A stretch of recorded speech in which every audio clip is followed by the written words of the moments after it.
Hi everybody, just a quick update on where I am with my Series 3. It's been a while since I posted something about it.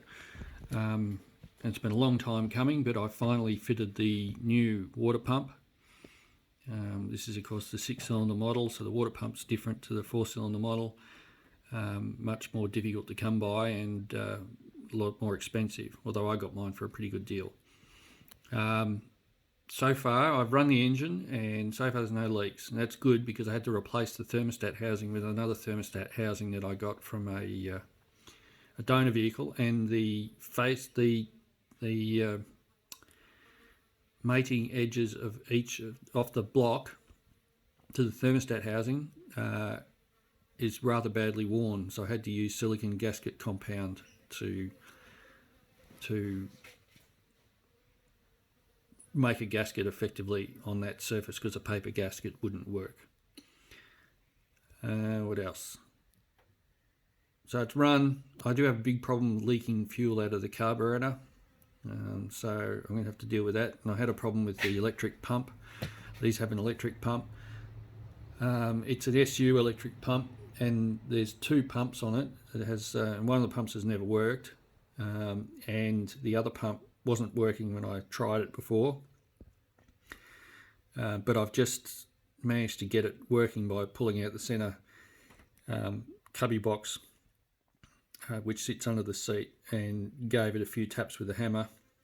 It's just seized up. Once it started to move freely, it slowly picked up the pace and started pumping fuel, so that allowed me to start the car.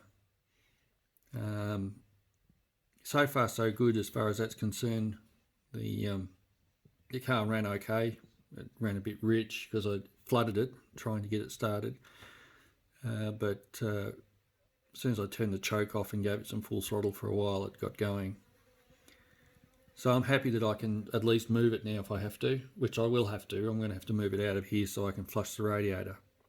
I put some coolant in it today just to top it up. It wasn't full because I'd taken the bottom hose off, but I really need to empty the radiator out in the yard rather than in the garage here. So I don't quite have enough receptacles to store all the 11.5 litres of liquid that's supposed to store in these in the cooling system. So I'm going to take the car out and empty it and give it a good radiator flush, and then I've got new coolant to go in it, because the previous owner, actually it probably wasn't the previous owner, it was probably the owner prior to him, because I don't think the car's been run much. Once I found it, I got this car from a farmer, and he had it in his shed, and he bought it to restore, and I think he might have bought it at auction or something like that. But anyway, the previous owner, I think, was from around Port Augusta or somewhere like that in South Australia, and I don't think they were using coolant, they were just using water, and it was sludgy, dirty water at that, and the cooling system resembles that sort of a mess. In fact, the thermostat housing, the bypass for the thermostat, was so badly filled up with gunk I had to use a drill carefully to break it free so I could get it clear that hole or that bypass out. So I'm hoping the rest of the engine's okay, because I haven't pulled it apart or anything like that. I've just replaced the water pump. I really want to get this on the road so I can do a couple of trips with it, but who knows what lies beneath the engine. Fingers crossed it's all okay. Anyway, it was just a short update. Hope this you enjoy this little update. I might give another update once I've flushed the radiator and have it running and that sort of stuff. But the nice thing is the engine's quiet now. There's no rattling or banging or crunching or any of that sort of stuff from the water pump and the bad bearing, and also the new alternator's working as well, so that's all good to see.